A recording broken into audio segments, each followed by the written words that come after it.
Welcome to Fixing Greenwich Public Schools Infrastructure, the Plan and the Cost. An amazing community event proudly presented by the League of Women Voters of Greenwich, along with our partners, the Greenwich Public Schools and PTAC. My name is A.D. Simone. I'm your host and a member of the board of the League of Women Voters here in Greenwich, and I'm also co-chair of the Communications Committee. I'd like to take a second to tell you how today's discussion will work. Today's event is in a webinar format as usual, which means that you, the audience, will be in view-only mode. Only the panelists will appear on video.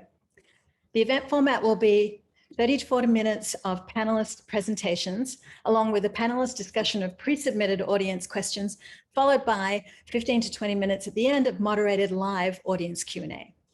Feel free to enter your questions at any time by clicking the Q&A icon, which you'll find at the bottom right-hand side of your Zoom screen if you're on a desktop. As always, we'll do our best to get through as many of these questions as possible on a first in, first out basis. We'll make sure that we do not duplicate questions that have already been answered during the presentation or prior. And please note that we won't be using the raise hand tool today. Please only use the Q&A section to submit your questions.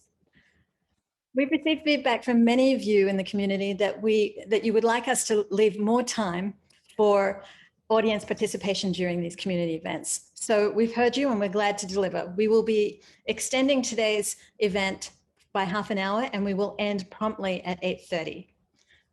We will also be recording today's event and it'll be available on our website and our YouTube channel tomorrow. So before we begin, I want to remind everybody that the League of Women Voters is a nonpartisan, nonprofit organization. And this event is being presented purely for information purposes under the auspices of our 501c3 educational fund. And we will retain a neutral stance throughout. The purpose of today's event is to provide our community members with an understanding of the process, how to engage in the process, and of course, what you can do as a community member to help fix Greenwich Public Schools infrastructure. We ask everyone to engage in constructive and collegial way. And as always, our goal is to present an illuminating program where we all leave better informed. So let's get started. Remember, democracy works best when we engage in civil discourse. And now I'd like to turn it over to my fellow board member and president of the League of Women Voters of Greenwich, Sandy Waters. Sandy, over to you. Hi all, my name is Sandy Waters and I'm president of the League of Women Voters of Greenwich. We're presenting this program in pursuit of the League's mission to educate the public about important issues that affect our community. We want to thank our co-sponsors, the PTA Council of Greenwich and the Greenwich Public Schools. The Greenwich Public Schools Facilities Master Plan was created through a collaborative process between the planning team led by KG&D Architects and the Greenwich Public Schools. The BET funded the plan for $400,000. The plan addresses, quote, the improvements that are necessary or expected for the schools to function well as good buildings in the context of today's expectations for accessibility, indoor air quality, life safety, water tightness, security, energy efficiency, and overall appearance. Program-related improvements respond to capacity issues as well as other upgrades required to appropriately deliver an educational program, unquote. This forum addresses the request for funding, effectively the ask. The community must decide whether this ask is reasonable or not. Is this the facilities plan that we support? Can it or should it be completed in 15 years? And we hope you leave tonight with an answer to that question. We've asked our panelists to discuss the plan as well as to address some of the advanced questions in 30 minutes.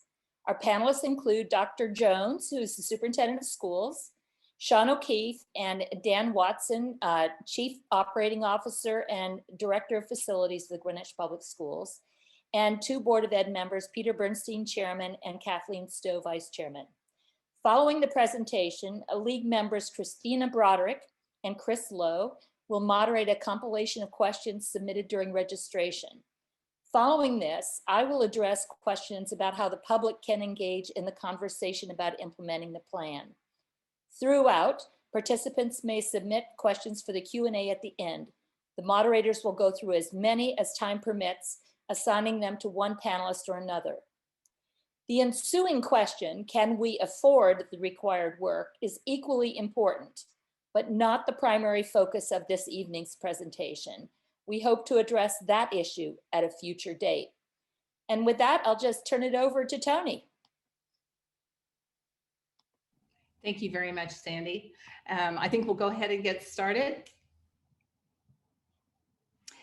And first of all, let me say thank you so much for hosting this tonight for us. We hope that we have about 14 slides, and we will try to address several of the questions that were submitted beforehand, so that we can take care of some of the basics for those that are joining us and don't know a lot about the Master Facilities Plan today. Thank you. So when we look at the plan overview in 2017-2018, we took the full year and studied and developed the master plan. And many people will ask, did the board ever approve the plan? What sort of approval process? The Board of Education adopted the priorities and the prioritization, and they did that on June 14th of 2018. And another question that we get is, well, does it ever get reviewed? Do you ever go back and look at the master's plan, or is it just a static document? And not only do we look at it every summer as we start building the brand new budget for the next year about what are the priorities, where are we on the priority list, but also reviewing all of those infrastructure projects. We could have had something that failed a year or two before it was anticipated. We also could have something that maybe we could push off a year because the failure rate did not occur when we thought perhaps it would have in the master plan. But it is an ongoing monthly, weekly, annual basis where we are looking at our master plan. And when we talk about prioritization planning, what are we talking about?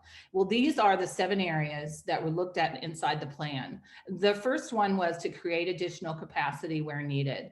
However, you'll see there's a little footnote on this slide. That is not something that we are focused on right now. Our capacity is okay, so we are really looking at these other areas.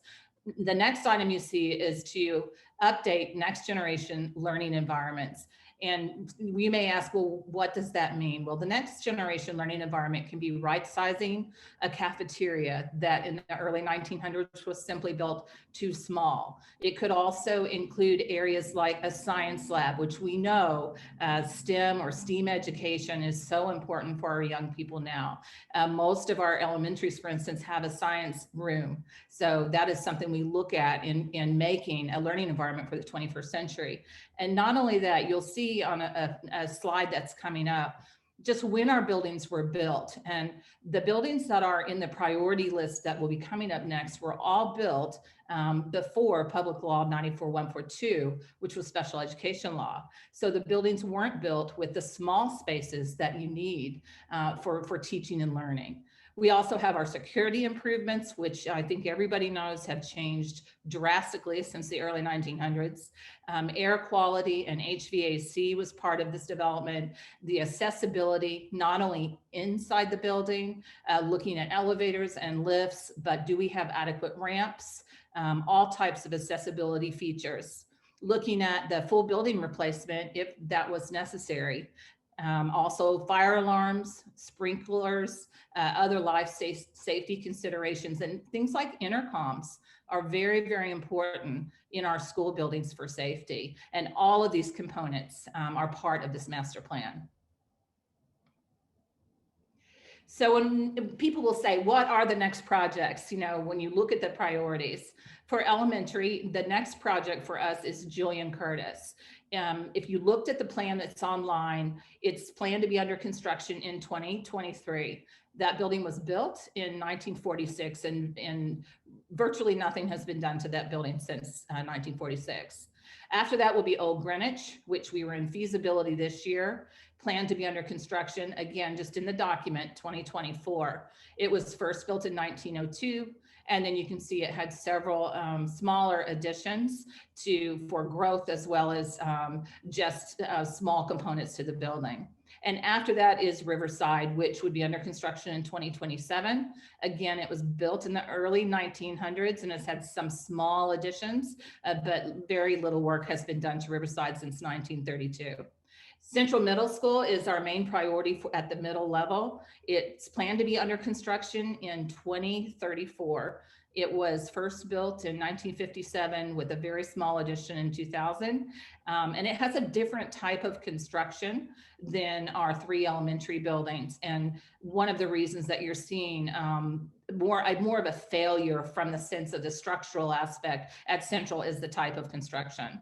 We also have a very old building that houses central office, our beautiful Havemeyer on Greenwich Avenue. It's planned to be under some construction in 2027 in the plan, and it was first built in 1892. So we are working with some pretty old facilities, and these are the next 5 major projects. We also have annual infrastructure planning, and in the 15-year infrastructure and facility plan, these are all the different areas that you can find. Abatement, which of course, when you're dealing with older buildings, is something that is a reality. The envelope of the building, when you're talking about the envelope, that can be the masonry, the roof, the windows, doors. Talking about the equipment that's inside of a building. The exterior can be lighting, paving, painting. We have playgrounds. Is the playground ADA accessible? Does it have a rubberized surface underneath it so when children fall, or does it still have the older wood chips? Looking at things like stairs. I'm sorry, my slides just went away.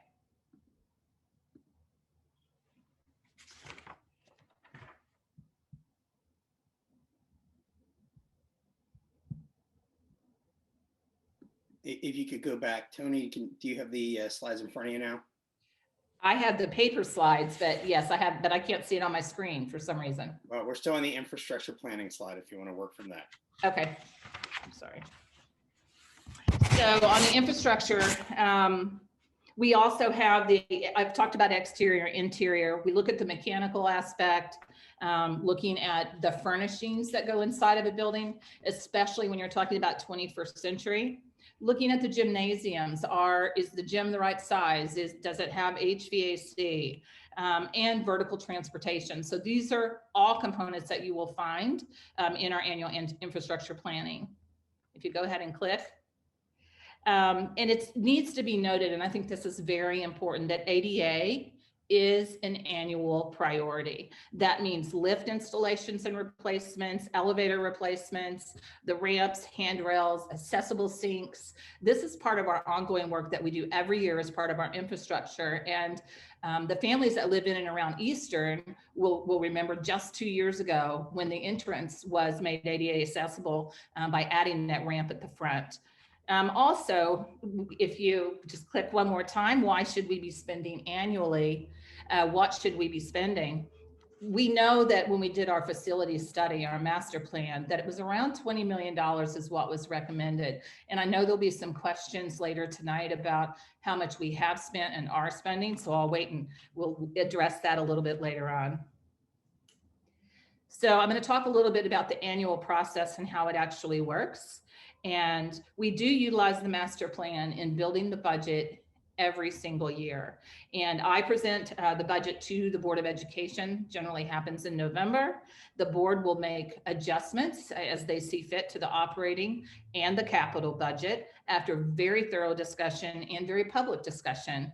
And ultimately they will vote on the budget that will move forward. Now, on major projects, it's really meant to be a 3-step phase on the major projects. The first thing is the Board of Education will request feasibility funding. That means we go in, we look at the building, what really needs to be done inside the building. We do have an RFP and work with an architectural firm so that we have experts at the table with us. Once we get that feasibility, we then develop what's called an ED specification. What is it that we really need to build, and it is need-based, it's not want-based. And at that point, the board approves the ED specs and we go forward, and then we request some money to enter into the actual design phase. If we get money for design, we actually go back out with an RFP. The building committee is formulated. The first selectman puts that together. Once that building committee is formulated, they will actually choose the architect that is going to design and then construct the building. The third request comes when we request construction funds to actually start construction and complete the project. So just to give you an idea, we're sharing what we did, what's happening with Julian Curtis. Julian Curtis has been a little bit of a struggle. And I think this is a question people ask is, if you don't get something funded, how does it impact the construction cycle? And what you can see with Julian Curtis is in year one, the feasibility funding was requested, but it was not funded. In year two, we got the feasibility funding. In year three, which is this current year, we've asked for the design funds. And right now it looks like it is not going to be funded. And if it's not funded, then that means we have to come back again next year and request those design funds. Then the following year, once we go through design, we will actually request the construction funds. And again, if it follows the same pattern where it's not approved and we have to come back the following year, what was going to be a 3-year process has now stretched out to be 6. And during that time frame, one question we will get is, how does that impact the master plan? Well, it impacts the master plan in a couple of ways. One is that it pushes projects out. The projects that were behind JC, it end up getting pushed out. The other aspect is just when you think about the idea of construction and escalation cost, the town of Greenwich tends to use 2%. A lot of localities actually use 4 to 6%. So you are working on a project that after 5 to 6 years is going to cost the town more. And again, this is just one example with Julian Curtis for one of our major projects.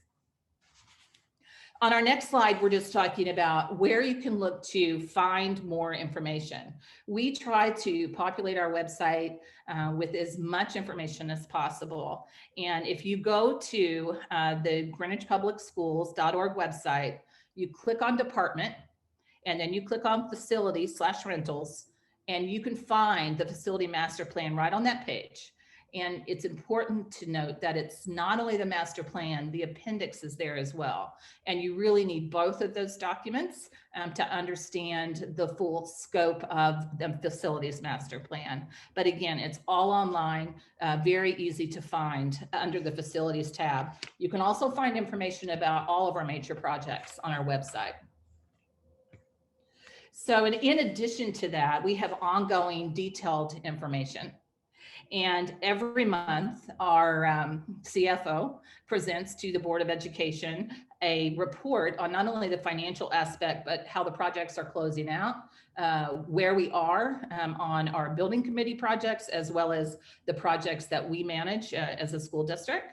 It outlines all of the major projects. We also have a quarterly newsletter that we just started this year, and that will be coming out again in the coming weeks.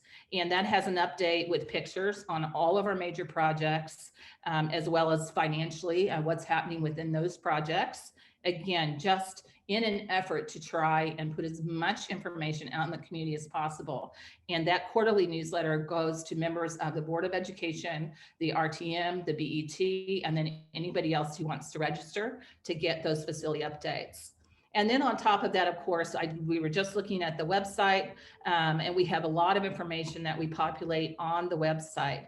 One example of a question that we've received, I would say in the last few weeks, is where can we find information on the Office of Civil Rights, the OCR complaint for ADA for Old Greenwich.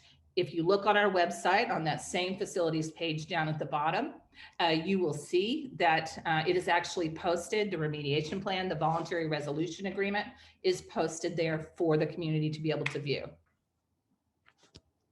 So the original presentation by KG&D is also on our website. It's just over 2 hours long, but it is very thorough. And if you want to be able to hear from the professional from KG&D, you can actually watch that. We've kept that up on the website. And this was, again, at a large community forum. And that information is very helpful if you haven't been able to attend or watch any of the previous facilities meetings.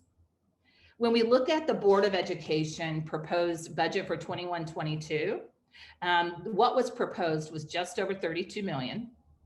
The major projects were 17.3 million. We had annual infrastructure improvements of over 12 million. And then we had technology, food service, and security.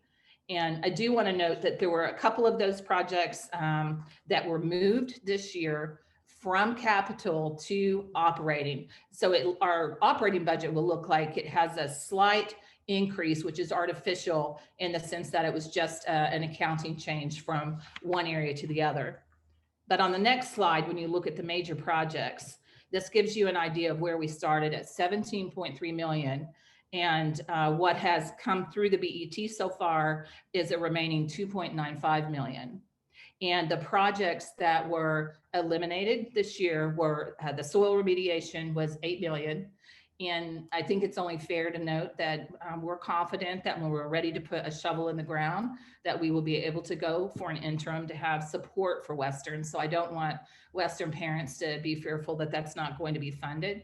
We do have some planning money right now for Western that we're utilizing with Langen, the firm who's working with DEEP and EPA. Cardinal Field Improvement Phase 2 did not go through, but we do have some planning money for Phase 2 that was funded in Phase 1, and so we are working through that. The GHS secure entryway has gone forward. The building committee was formulated, and they will be in a selection of an architect will be their next step. The JC, Julian Curtis renovation design work was not funded, and we had requested 1.7 million. And again, you saw the slide earlier that kind of shows where we are in the process.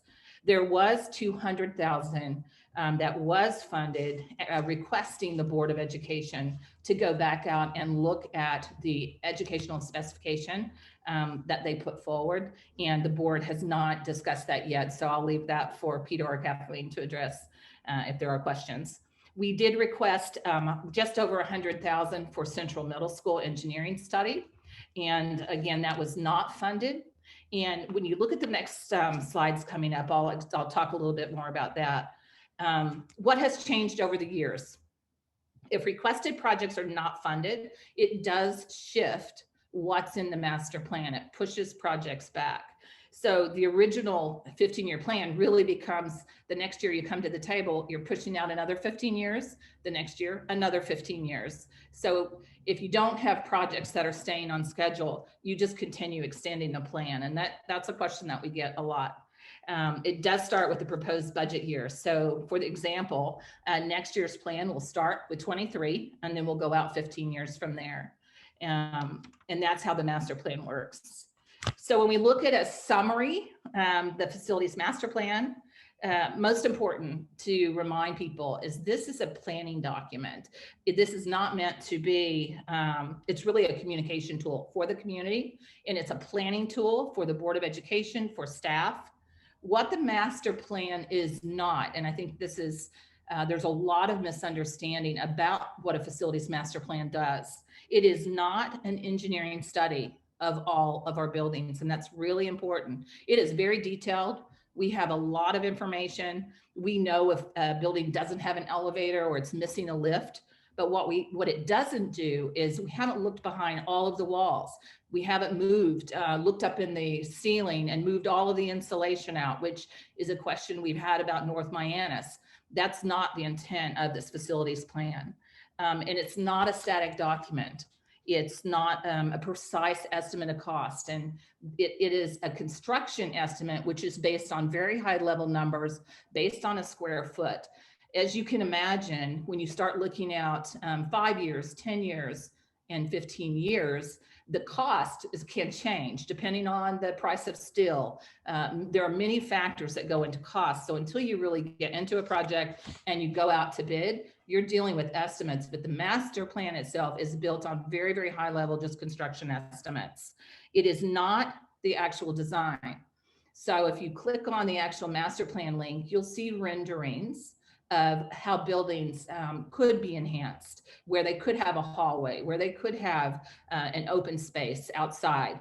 But those are just renderings. Those are not actual design work. The design work still has to come after the project is funded. Again, it was just to give you a high level view, a rendering of what is possible. And it's not a predictor of unknown variables. And it kind of goes along with what I was saying before about the engineering study. We haven't looked behind all of the walls for wiring and ceilings. That's one of the reasons for Central, we felt like it was important this year to request some money to do that engineering study, because we would like to go that step farther to determine if there is a better way to approach Central Middle School and in our planning, because we are going to spend between $30 and $40 million on infrastructure projects that show up in our master plan before we actually are requesting and get to the point that we're ready to do something with Central. And could we have been, or could we going forward, utilize $30 or $40 million differently if we knew more about the building, so that we're investing in long term. So I'm going to leave it at that. And I know that we're going to take questions, and I'm going to try to get my screen back up on my end. Okay, thank you so much, Dr. Jones. Right now, we're going to kick off the Q&A portion of the evening, where Kris, Lowe, and I will take turns asking the pre-submitted questions to our panelists.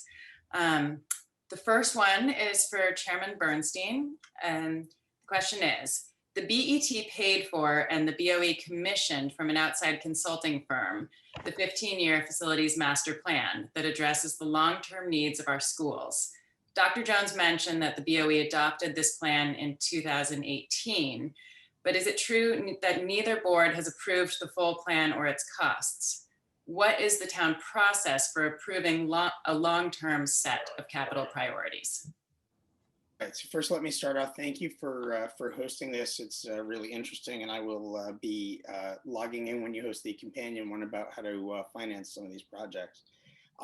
Let me say at the outset, as a former prosecutor, both Kathleen and I tonight are speaking as individual board members, so we'll be expressing our views and not the views of the entire board. Where the board's acted, I'll make that clear to you. So we'll kick it off with that. So yes, the important part of this is, yes, the BET funded this. So historically, Board of Ed capital projects had sort of been, and I'm going back a while, willy-nilly. They would just decide one year they were going to do painting or bathrooms or lighting. And there really wasn't a lot of thought to what each individual building's needs were at that time. And the BET was interested in having a better long-term view of what our buildings needed over time. I think there might have been some sticker shock when we got the results back, but they were interested, as was the Board of Ed, in terms of getting a better view of how we can keep our buildings useful and safe for our students into the future. So our building's average age is from the 1950s, but our oldest building is Havemeyer, 1892. Old Greenwich is 1902. And we've got a lot of work to do. I mean, there's just no getting around that. Now, the Board of Ed approved the prioritization. It was it was a great conversation around that time. We talked about a number of things, including, how would this get paid for? How would you finance it? Would it be, a lumpy every couple of years? You're asking for a lot of money. But at the end of the day, what the board came to the decision on was that we could commit to the priority order based on the characteristics that Dr. Jones showed in her presentation. But we really couldn't commit the town to financing the entire amount. That's not our job or our role, nor is it honestly the capital process that the town currently uses. So what we did is set the priorities, and as Dr. Jones has said, it's been a planning document, right? The administration every year puts together a capital budget. They work with the board's finance committee, which Kathleen chairs, and they come up with the priorities for that year. They're using the master facilities plan not only to decide the larger projects, those major projects, but also the annual maintenance. So before the call started, I actually was asking Sandy Waters what the annual maintenance was when she started on the Board of Ed. It was under $1 million. Now, I'm not going to say what year that was, but it really isn't that long ago in the scheme of things. Our request for annual maintenance for next year, which the BET has approved and will go forward to the RTM, is $12 million. I think Kathleen, Dr. Jones already alluded to that's low. Kathleen's going to tell you where it ought to be a little bit later. But at the end of the day, we can't commit the town to spending the full amount, nor are we sure about the 15-year timeline. We've already pushed it back by about 3 years. As I said, these are our individual views, so I'm going to share my view. I don't think it's going to come as a shock to a lot of people. I always worried that 15 years is just not enough time. It's not enough time because the projects can't happen in the succession. It's not enough time because of the way that we handle our financing in the town. And I knew that it would be an issue. I saw that as a challenge. It's a challenge today as it was then. But in terms of the town's process for long-term capital planning, there really isn't a great process. Now, the BET, when we do our annual requests, we kind of signal out where we are, on that kind of project for the next 5 years. Okay, that's something, but 5-year plans aren't wonderful. Just ask the former Soviet Union, didn't really work out so well for them.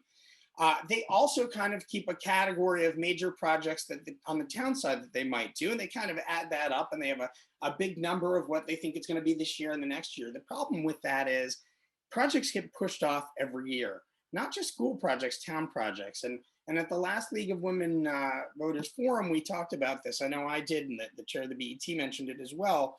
We've got, and as the first selectman as well, we've got a lot of competing interests. Basically, we end up pitting school projects against town projects, many town projects that are very, very worthy. And I moved here and I went to Dorothy Hamill and I said, how could this be our ice rink named for an Olympic star from this town? Eastern Greenwich Civic Center is another project that has just been languishing for a long time. But you got to balance that against the things that come up where when the BET is making its budget decisions, members will say, oh, this is the first year on the list. It's not their turn yet.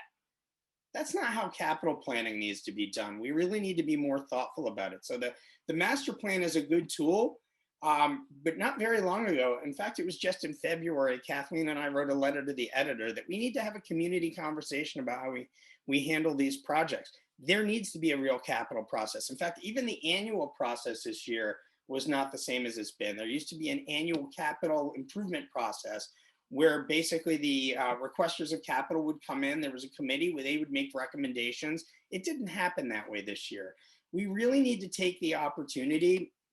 I think the BET, I think the first selectman, I think the Board of Ed need to sit down and figure out what is the proper way to plan for capital. But it's not the Board of Ed voting on a 15-year march through the buildings, because that just is not going to be effective when we go to the BET annually and the priorities may change based upon where financing is for any given year. So I just worry about people who say, oh, the Board of Ed never adopted this. No, we adopted the prioritization. The plan is actively used. It's actively reviewed by the staff. It's discussed at our finance committee, and at no time, by the way, as a board member ever asked us to take a vote to adopt the entire plan as it is. I just can't imagine, a Board of Ed voting to commit the town to such a crazy scheme.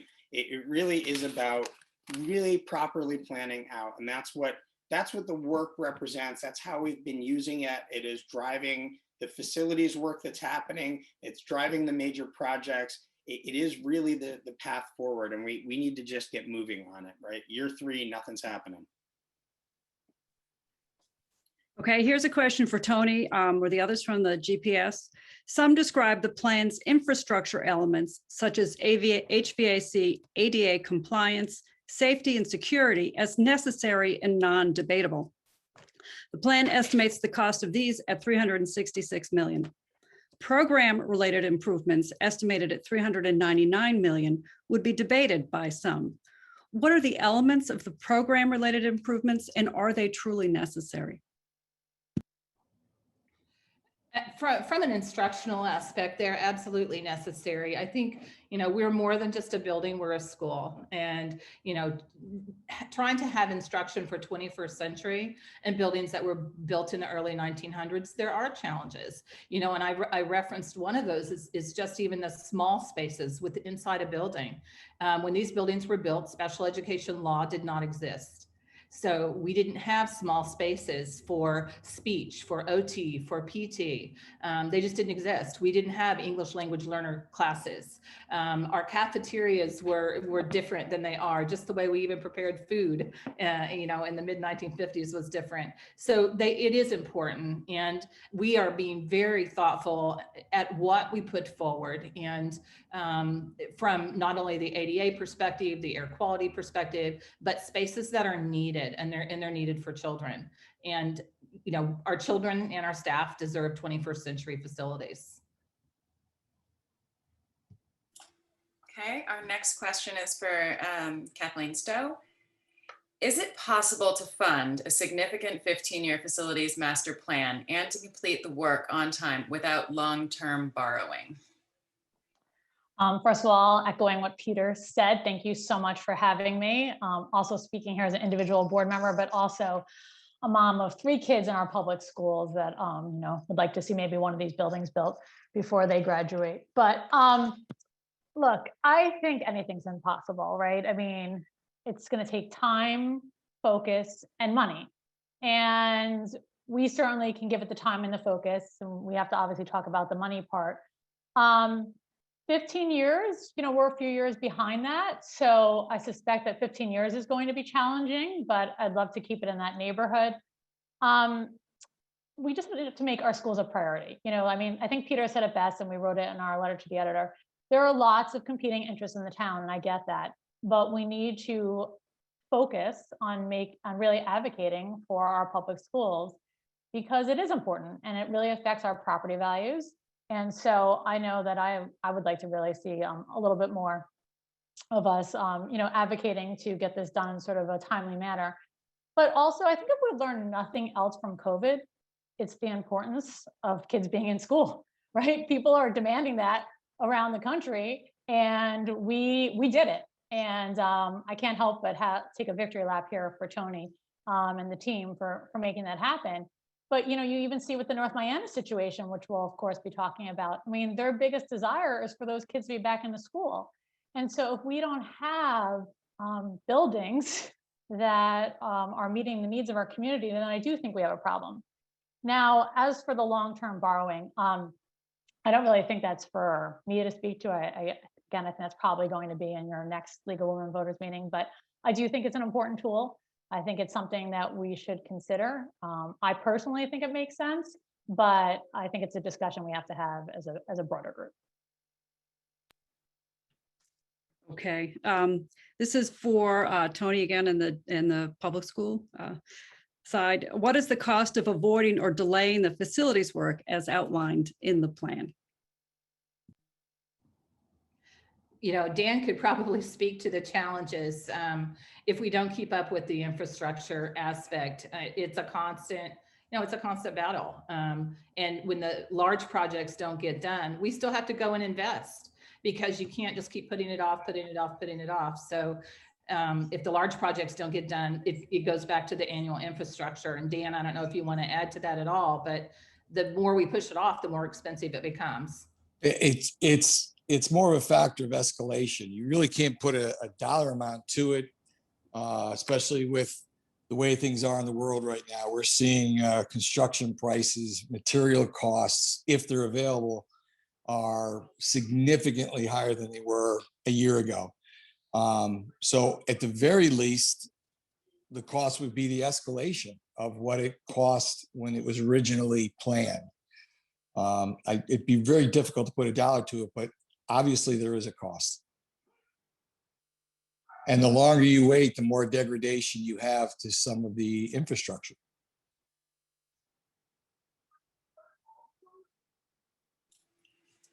Okay, our next question is also for Dr. Jones and her team. Following the ceiling collapse at North Miami School and the flooding at the GHS Performing Arts Center, there has been a call for spending more money on preventative maintenance to ensure these types of events will not continue to occur. What can we do to better identify these problems before they become emergencies?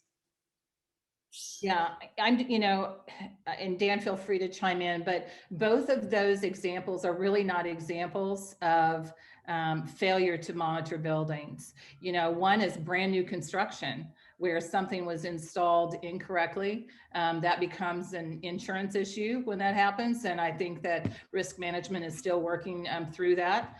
The other at North Miami, unless you're going in to really do a large renovation project, you wouldn't have been able to see. It was old construction. And Dan, I don't know if you want to add to that, but it's not a matter of facilities maintenance. Tony's 100% correct. I'm all for adding funding for preventative maintenance, but in these two instances, neither one of them would have been picked up by a typical review or inspection. Like Toni mentioned, the failure of the expansion joints at the Performing Arts Center was a design flaw. And the joints that failed were actually behind a solid ceiling. You wouldn't have seen them during normal maintenance. They were also an item that really wouldn't have been checked, and they certainly wouldn't have been reviewed for a failure at such a short time. So that one put aside. The situation at North Mianus, like Toni said, it was new construction back in the time. Everything was fine. When you add additional weight to that ceiling, it exacerbated a concern. But still, you wouldn't have been able to see it if you looked up through the hung ceiling that was below it, nor would you have been able to see any kind of flaws from the attic because it was covered with insulation. So I'm just saying those two particular instances aren't a good example, but I am all for adding additional funding for preventative maintenance. I guess if I could just add to that, we requested money this year for the engineering study for Central Middle School. And that really was to get behind the walls, to really get deep into that building, to understand, what's going on, what needs to actually happen with the building. The master facilities plan is at a different level than an engineering study, and it would get in.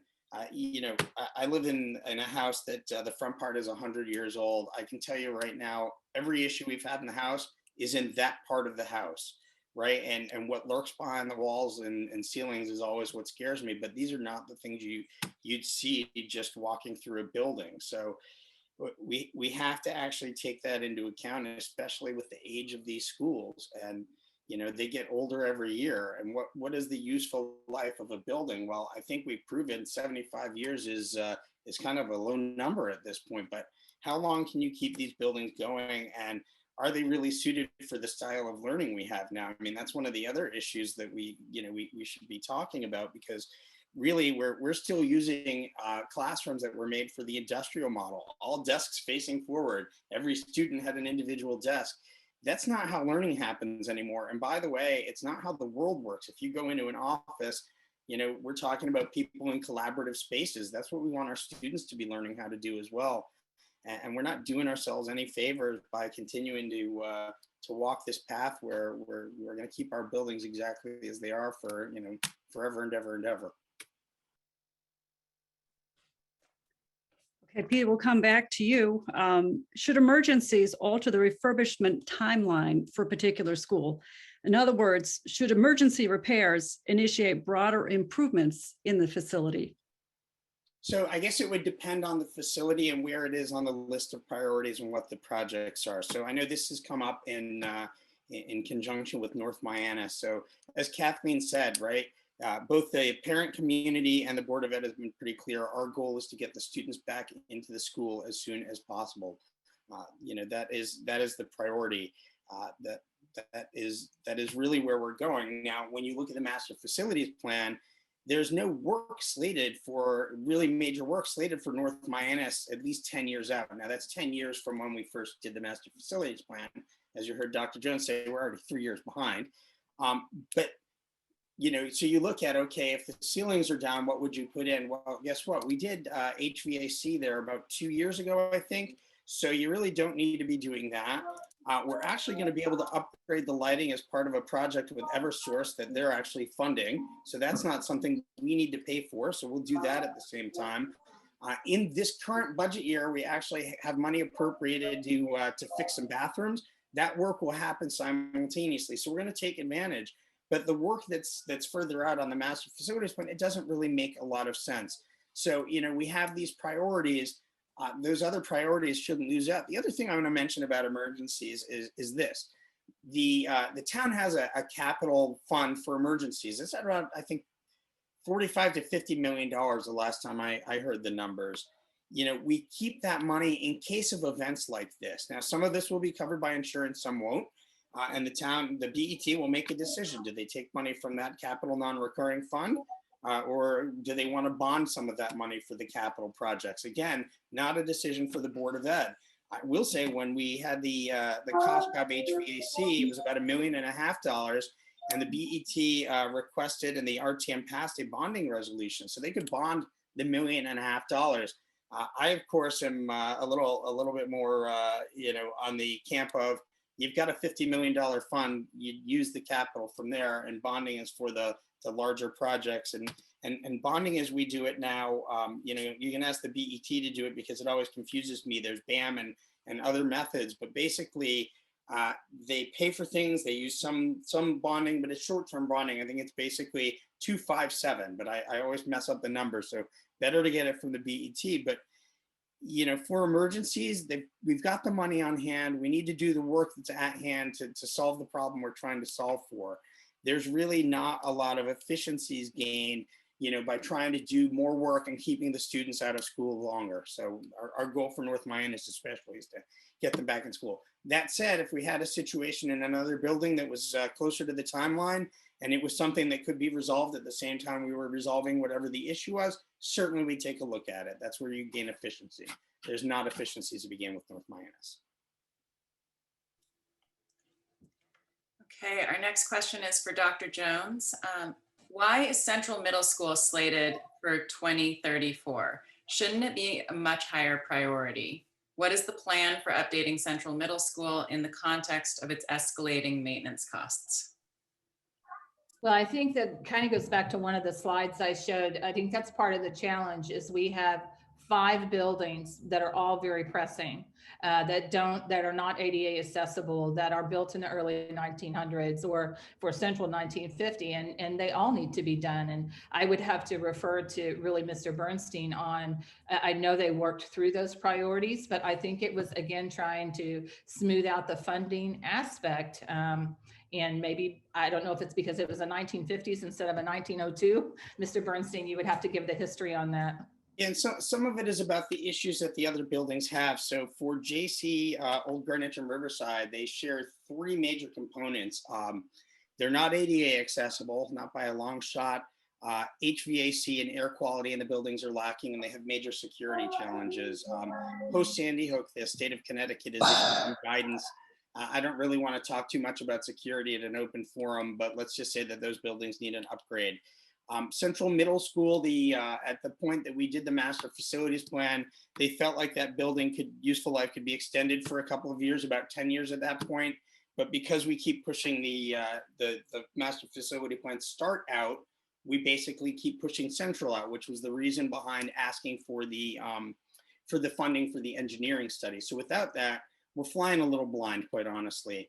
But at some point in the future, and it may be the next capital cycle, the administration may recommend to the board, you know what, we need to move this up. And that's an annual process. And we will continue to have those discussions at the budget committee level, at the board level. And those are public discussions. And, we expect, I've got a student still in Central. I will tell you, years ago, I got a behind the scenes tour at Central. There was an issue with some of the structural support beams in the boiler room. I have a picture of my hand through the structural support beam. Needless to say, we got some funding, and that situation's been remedied.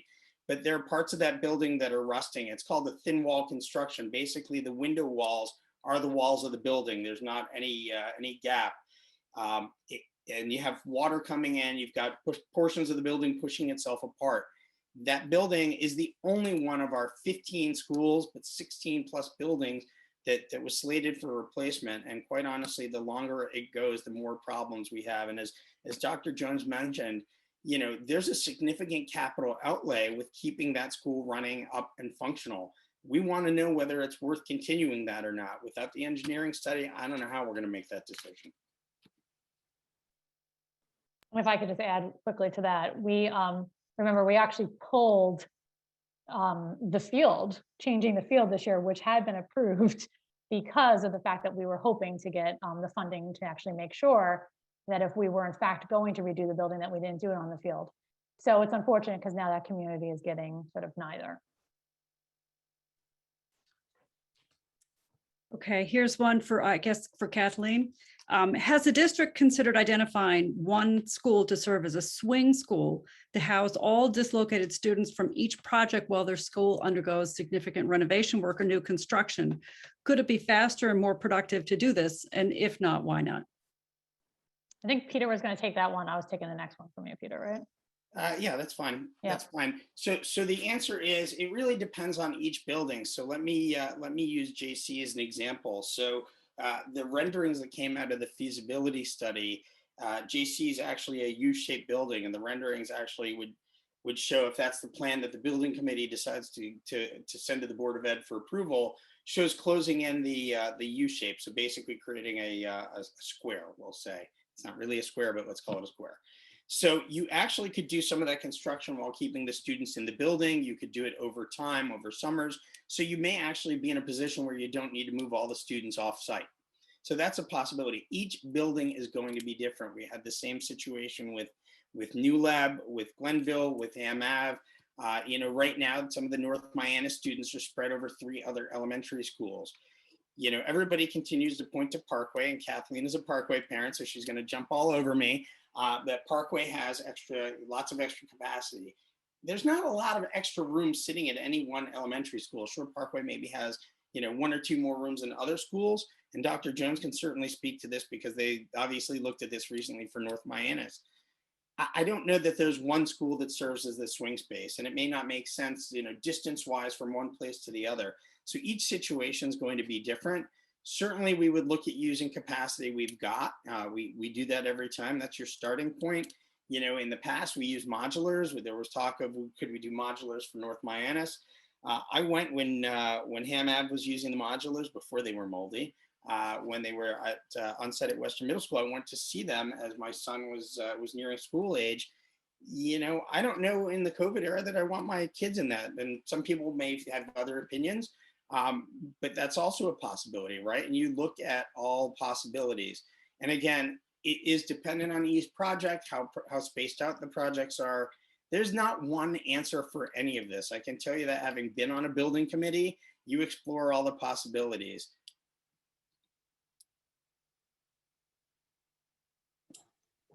Okay, our next question is for Mr. Bernstein as well.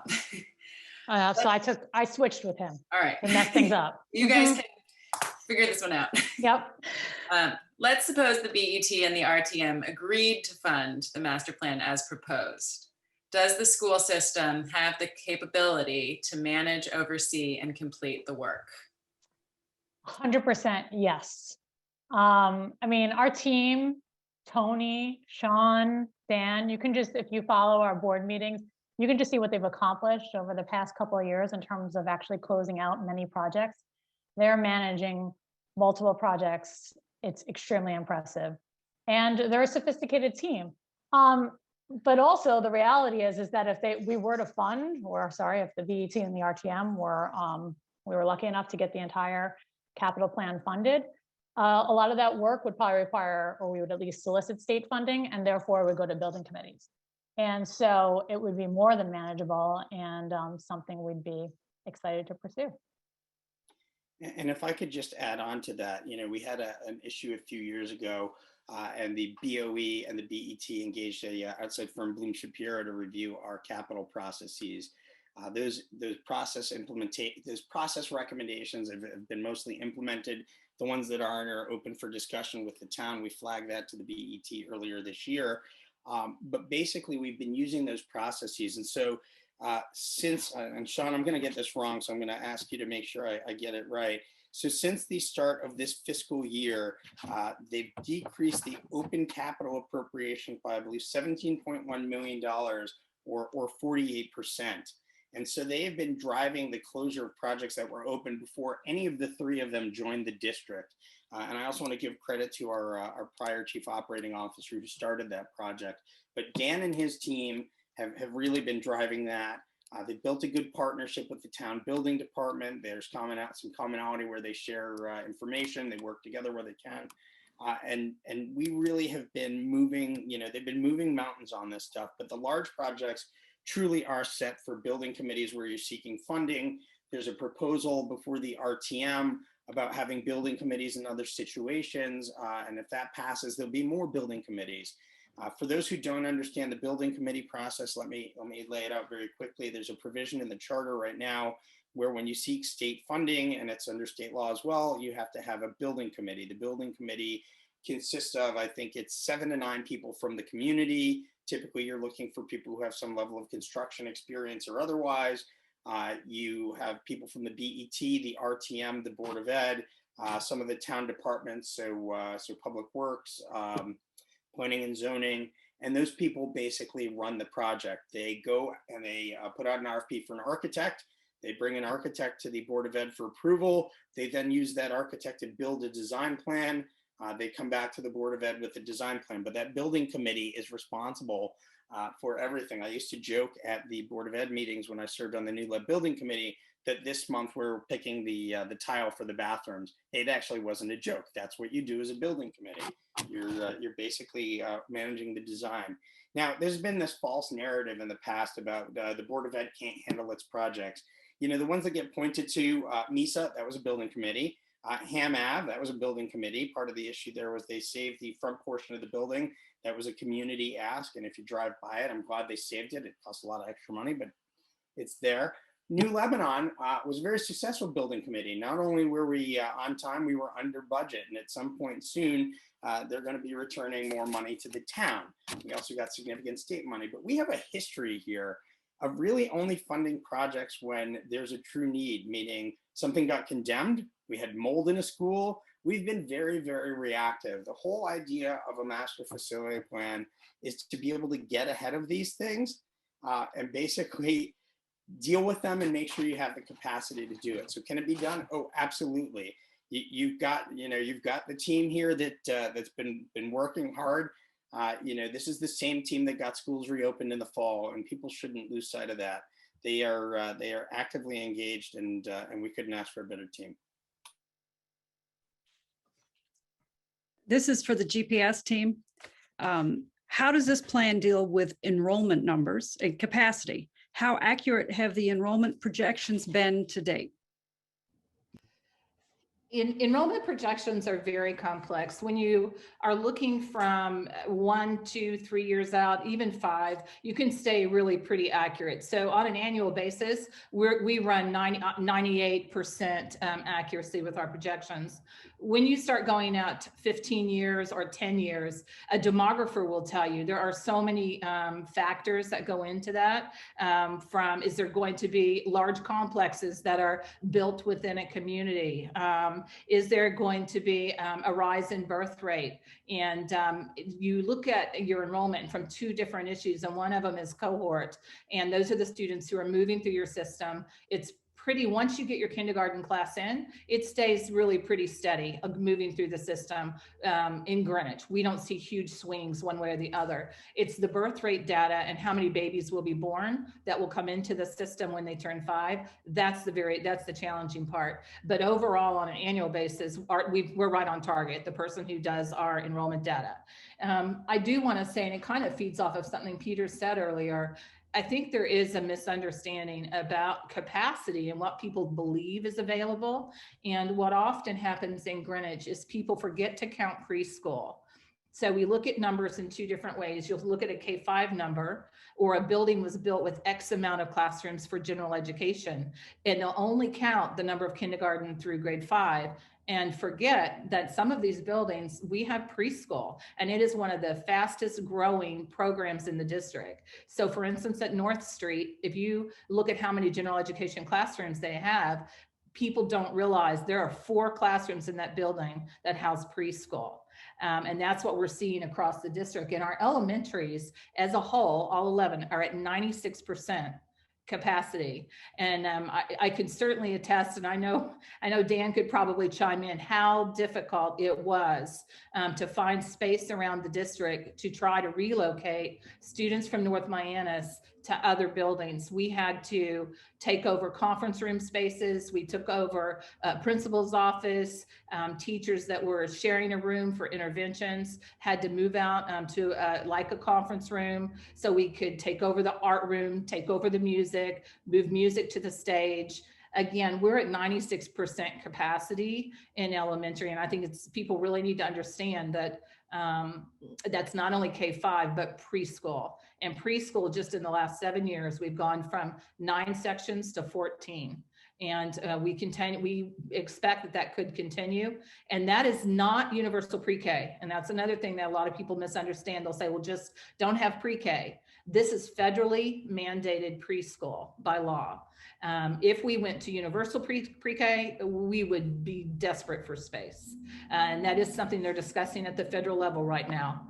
Will it happen? I don't know, but having been in a state where we moved to universal pre-K, we had to add on to every single elementary school. So we're not talking about that. We're talking about preschool that is required and federally mandated, and people forget that that takes up space in our buildings.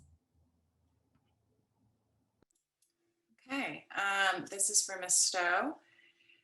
In the plan, the total value of the BOE buildings is estimated to be $1 billion.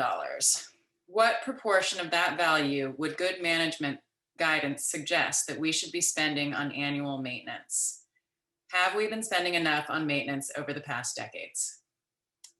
So simply no.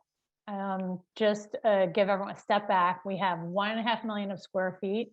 We have 15 schools, and at $1 billion asset value, it was recommended that we spend 20 to 50 million annually on our maintenance. Clearly, we're nowhere near that. Peter, you mentioned something about when Sandy was on the board that it was $1 million, but I've only looked back sort of at the past 5 or 6 years, and it's typically been around 10. This year, we actually asked for, of the 32 million that we requested, 12 million, as Toni mentioned, was on maintenance. As you know, unfortunately, that has been, the 32 million has been cut in half, but thankfully only maintenance was hit just a very small bit. So but even at that, we're nowhere near the range that we should be. So what do we do? I mean, it's the problem is that if we don't maintain our buildings, right, we're going to constantly have these unforeseen huge issues. And that's one way of managing things. And, you know, and I'm sure all of us have looked at that with our own maybe home situations. If you don't maintain it, there will be all of a sudden a big hiccup at one point, and then you have to plan accordingly. Or I personally believe in sort of maintaining as you go and then protecting your asset value. But that is not something we've been doing to date.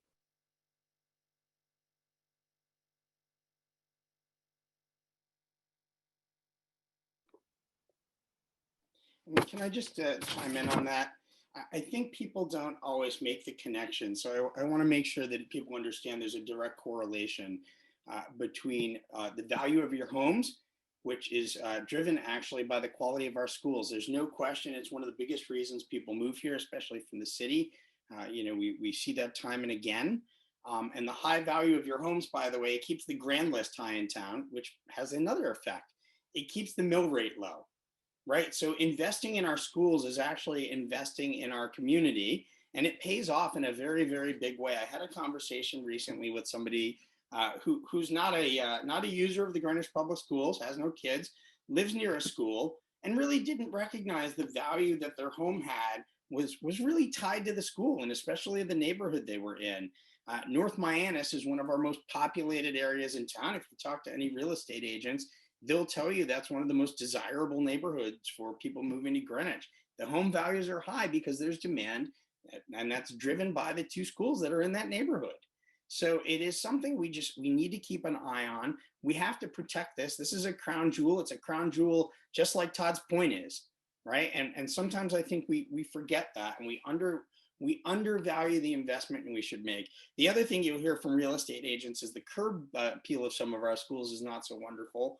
Or they'll be very careful about which schools they tell people to tour because they've been inside our building. We actually host the realtors, I think, twice a year before COVID. We invite them into different schools. We talk to them about what's going on in the schools, all the wonderful things. We make sure that they see the buildings. But, you know, if the buildings aren't there, you know, we have an issue. And it affects, by the way, kids in school. We learned a lot when we built New Lab about light in school and the functionality of classrooms. That there's actually science to it, and you want students to be in spaces that are conducive to learning.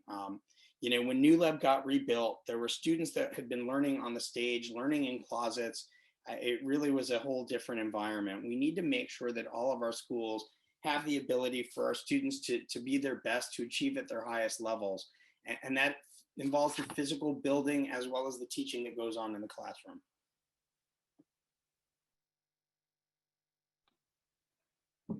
Are we done the questions? Okay.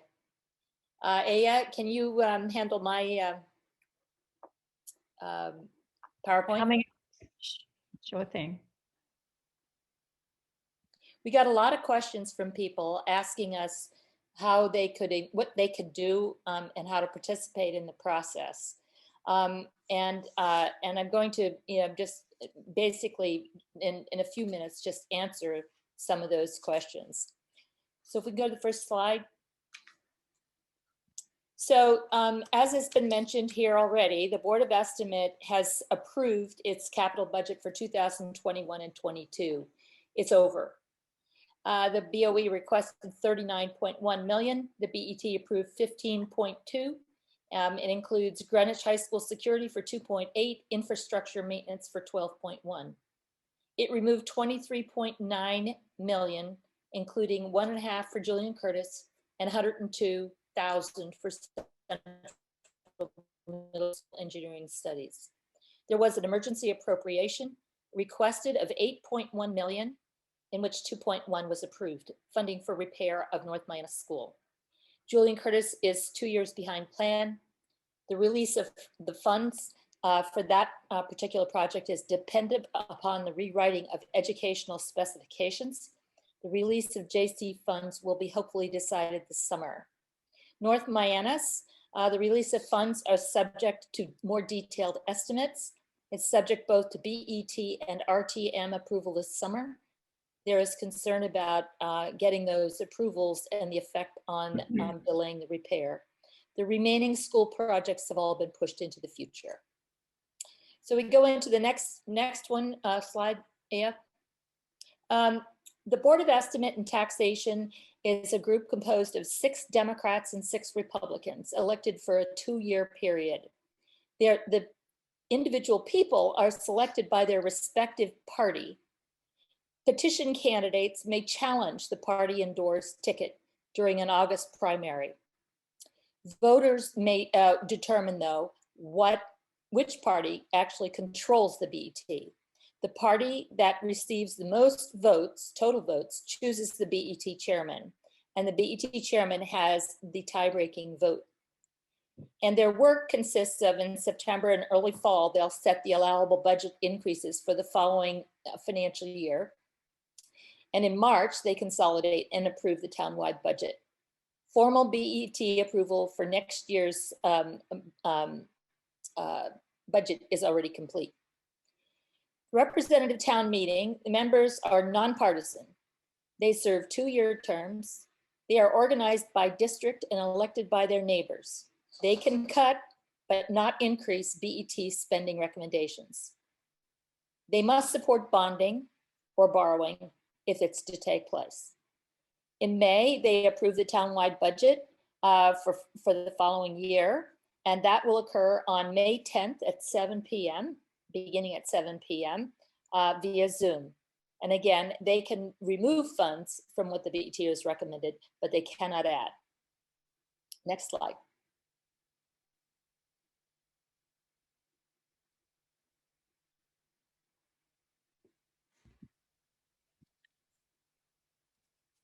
Having trouble with the next slide, Sandy. Okay, can you back? There we go. That's an important one. That's the most important one. So what can you do? Number one, you can be informed. If you're attending this forum, you're doing part of that job right now. You can email or you can call elected officials. You can attend meetings. You can engage in the public discourse, and you can vote in November. The next election for the BET and the RTM is November 2nd. Turnout in municipal elections is traditionally low. I think last time we did it was 36%. The impact, though, of those elections is significant for taxes and local services, and residents cannot be passive.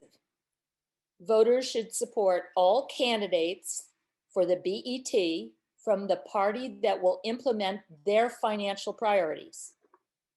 And every vote counts. We go to the last one. Hopefully we don't get stuck there.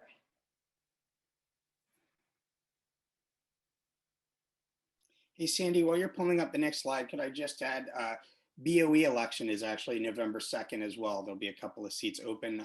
I've already. That's correct. And we I'm not running again, so. Right, I should have said that. That should have been on there. I apologize for that.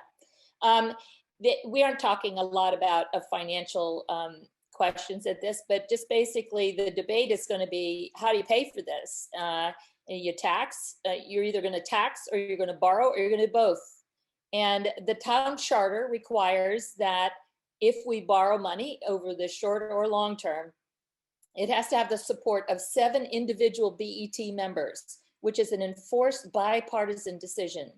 You have to have, you have to have 7 people, not a tie-breaking vote. It also requires that you have the support of a majority of the entire membership of the RTM. Historical practice in Greenwich, for those who are newcomers, this town is used to pay as you go, pay for whatever you need when you have the money. In recent years, that's changed to a modified pay as you go practice, which is short-term borrowing, basically 5 to 7 years. We have not undergone or taken on any long-term financing. Our property taxes are low, and we all love that. There has been a growing grand list in past, and we have a AAA bond rating. There are some current factors that anybody who's involved in making financial decisions for the town would want to be considering now. One of them is the COVID has had an impact on local businesses and on the local tax base. Many major corporations have relocated away from Greenwich. So that's left taxpayers assuming a greater burden of town expenses. There are expanding infrastructure needs, not only amongst the schools, but in other town agencies as well. Eastern Greenwich Civic Center is only one, but there are many. It's important to assess new debt against retired debt. How much if you're going to take on new, what happens to the old debt, and have you paid it off? Debt service to the annual operating cost is less than 11%. And net debt to the most recent grand list is no more than 0.75%. We attempted, in trying to organize this particular session, we tried to figure out how to do the financial question along with the plan, and we decided to divide it into 2, and we're still having trouble trying to figure out how to do the financial piece. But we will hope to do that maybe at some point in the summer. So then we have a series of questions, I guess, that we're going to have our moderators go from the Q&A portion. So I'll turn it over to Kris and Cristina. Okay, we're going to go through the live questions from this evening, and it's open to whomever would like to answer. So I'll start with the first one. What funding models can we look at so we can fast track many of the needed improvements in several schools? What other funding models in districts such as ours are school districts using? So I'll start generally, that's a question that the BET and RTM would have to answer. It's not really for the Board of Ed to take up the financing. It's really about roles and responsibilities, right? Our job is to ask for what we need for the operation of the schools. That's the, our operating budget as well as our capital budget. The BET's job under the town charter is they're responsible for the proper administration of the financial affairs of the town. That's their role. I have some other views on that, but I'm not going to share them here. And then the RTM's role is to serve as the check and balance on the process. The RTM, though, is limited. They cannot add money to a budget. They can approve it as is, or they can take money away. And so, I would find probably for me, it would be very frustrating to be on the RTM.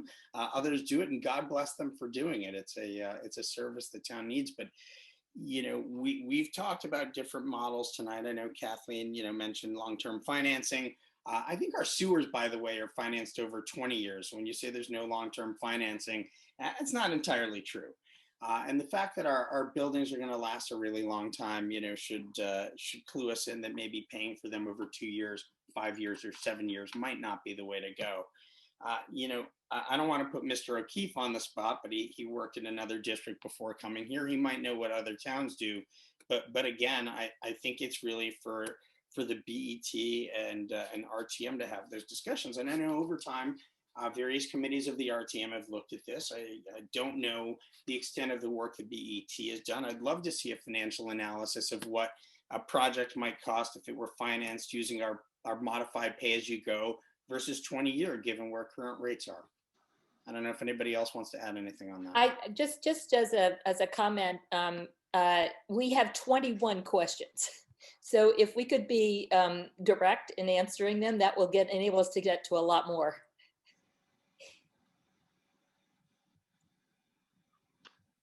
Anybody else want to add to that? Okay, we'll move on to the next then.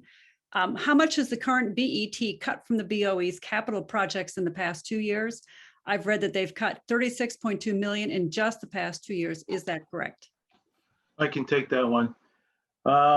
In 2021, the Board of Ed request was 35 million. It was cut to 16, $19 million cut, or 55%.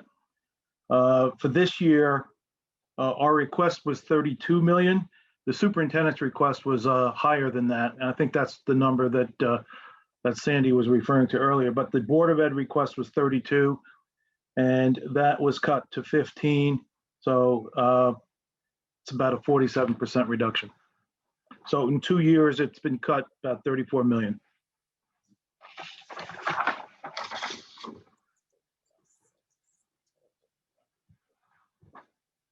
Okay, let's see. There was one on Central Middle School's priority, but I feel like we've touched on that. So I'm gonna go to the next one.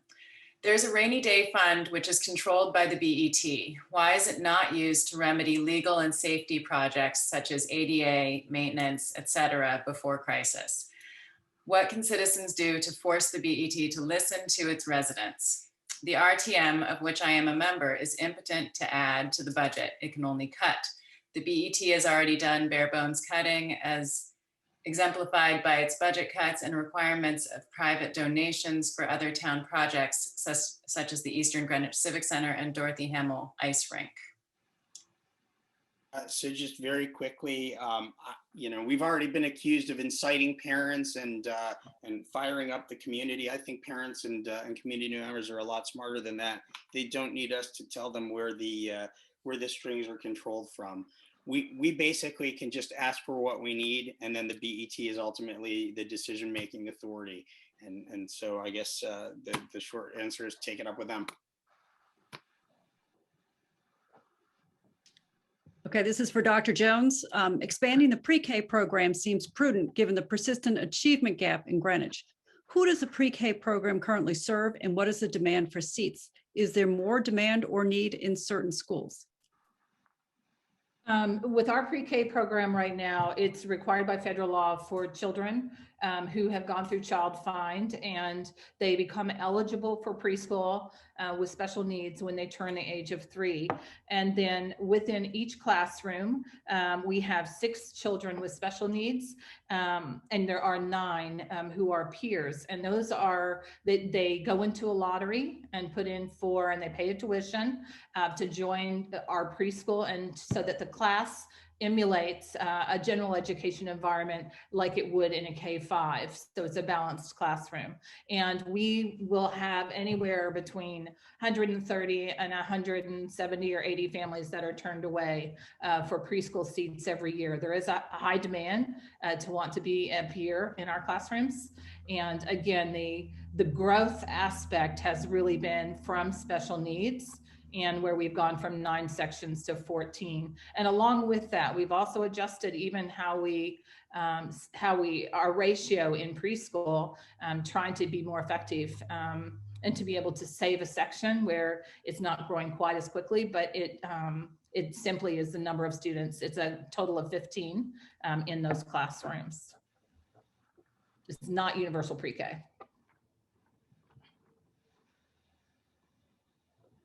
Are there federal funds coming to the district from the American Recovery Act that may be able to be used for infrastructure? Shauna, you want to take that one on the categories? Sure. For the American Rescue Plan, the district has been allocated $10.2 million. 20% of that is targeted for addressing learning loss through evidence-based interventions. The remaining can be used for students experiencing homelessness, mental health services, planning and implementing summer learning, after-school programs, purchasing sanitation supplies, and tracking attendance and improving student engagement and other means. And I do believe that HVAC is also something that could be used for that 80%, could be in that number as well. And it should also be noted that the town's also receiving, Sean, how much that could be allocated also towards the schools if they so chose. Is it 30? I'm sorry. The town? Yep. 32 million. The town received 32 million. The district received 10. Right. So that could, of course, also be used for the schools if they chose. Okay. You have, Dr. Jones says you have $1 million in the fiscal year 21-22 budget for ADA. How can you say you're serious about that if you're spending so little every year? Yeah, I think that's part of a misunderstanding as well when people look at our infrastructure and where things are sitting.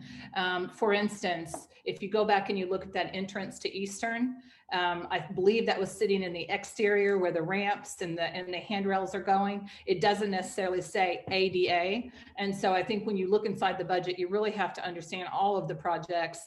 And also you have to remember that capital projects are not just 1 year. We have such a short window of time to actually do our work, when some of the work we need to do, you can't do when children are in school. So for instance, right now at Western, we have, it's around $500,000, and Dan, feel free to chime in, but we are adding, an additional lift. We're replacing a lift.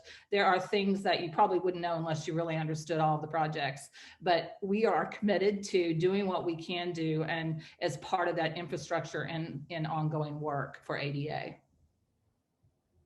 That's right. So if you're familiar with Western, there's what's called a LULA, a light use lift that's just outside of the principal's suite, and it provides access from the main office level to the gym level and auditorium level. We are replacing that. That current unit has gone beyond its useful life. We actually had a walkthrough yesterday for potential bidders. And we're also adding in, it's called an incline lift. It's similar to what you see in residential settings where you have somebody who's got mobility issues.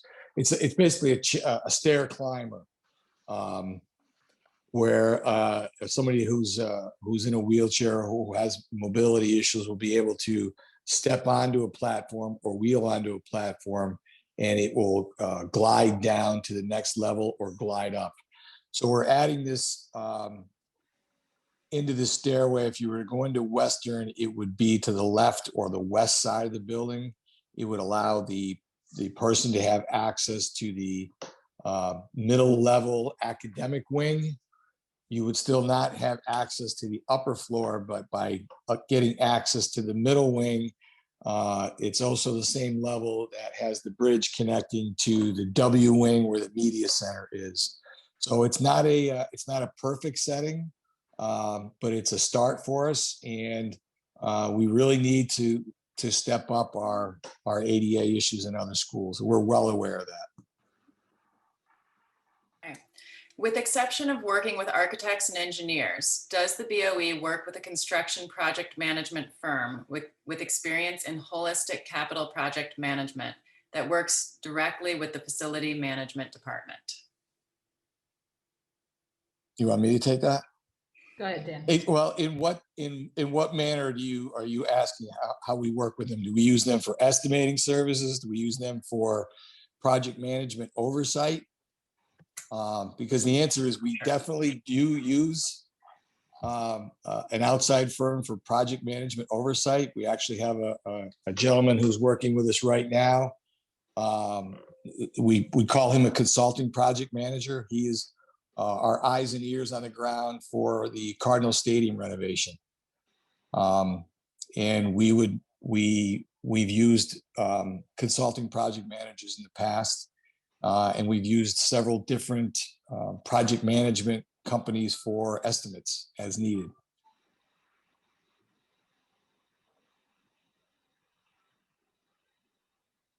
How have changes in energy technology been integrated into the building plans as well as taken into account in terms of dollar savings? For example, the school buses of the future will be electric. And much has happened in the past 3 years since the master plan is written. Sean, you get this one. You're our energy efficiency guy. Gee, thanks. Well, we have already started with a expansive energy upgrade to our schools in partnership with Eversource. Dan alluded to it earlier, or I think actually Peter did. It's a program by which we get upgraded LED lighting and other energy efficient utensils, tools, whatever, at no upfront cost to the district and the taxpayers. And with that, Eversource pays the bill to the contractor that installs them. And then we get an incentive of greater than 50%. So ultimately, the less than 50% residual amount gets paid by the district over 4 years, interest-free. And the good news is that the savings is more than covers the cost of the payback. So after 4 years, it's fully paid off. We've actually generated a positive cash flow over that 4-year period. And after 4 years, we're left with significant savings to the taxpayers, and we will have reduced our energy footprint overall. You mentioned electric school buses. We're in this process now of preparing to go out to bid for our transportation contract. It's something we're looking at. We've heard that electric is expensive, but we're also hearing that could be some significant incentives in place for electric. So it's something that we'll consider, but we're not sure we're going to go that path just yet. And if I could we have time for one more question. Well, Sorry, Peter. if I could just add, though, the first selectmen, the selectmen have a energy efficiency committee. We're participating in that, as well as when we redesigned the new Lebanon school that was built with energy efficiency in mind. And as a matter of fact, we've applied for LEED Gold standard. So we hope to hear on that very soon. So it's a very efficient building, and all work done in the future will keep that in mind. Okay, last question. Could we not address the most vital needs, HVAC, security, maintenance, ADA, for all the schools more quickly and with lower increase in taxes and debt if we focused on those needs before considering decorative features or more capacity when we're already in excess? Yeah, I'm going to take that one. I hate that question, and I got to tell you why, because it's very short-sighted. Those three things are three of the categories we absolutely looked at. Those are must-haves. There's a lot of other must-haves as well, as Dr. Jones identified earlier. If you don't have the right common spaces in the building for the kids that are actually there, we're not talking about increasing capacity. If you have an equity issue where 8 of your 11 schools have a science room and the others don't, if you don't have enough space for mandated program like pre-K, or they're not in the right buildings and people are traveling all over town for them, that's not right. These are issues that we as a town can solve. We should solve them. It's very short-sighted to say, we're just going to fix the things that need to be fixed. It's like just painting the building, right? We're back where we were 10 years ago when we decided we'd upgrade the bathrooms. That's not what we're trying to do. We're trying to be holistic about each of our buildings. They're all individually different. They all have individual needs, just like our students, and we need to care for them so that they last into the future and they serve the purpose we need them to serve. Again, they are a gem of the town, and your home values are tied directly to the quality of our schools inside and out. So please take that into consideration.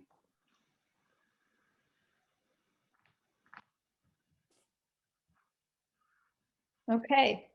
Thank you, everybody. Thank you to all our presenters for a really illuminating and informative and important discussion.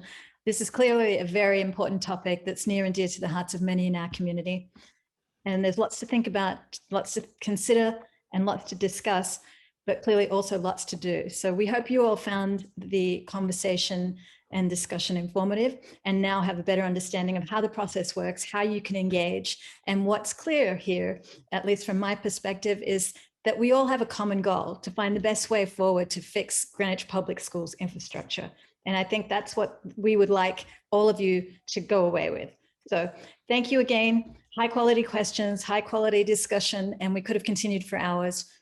Remember, visit our website, lwvgreenwich.org, follow us on social media, Facebook and Instagram, and sign up for upcoming events or watch these videos to see what you may have missed and share what you may have missed with others.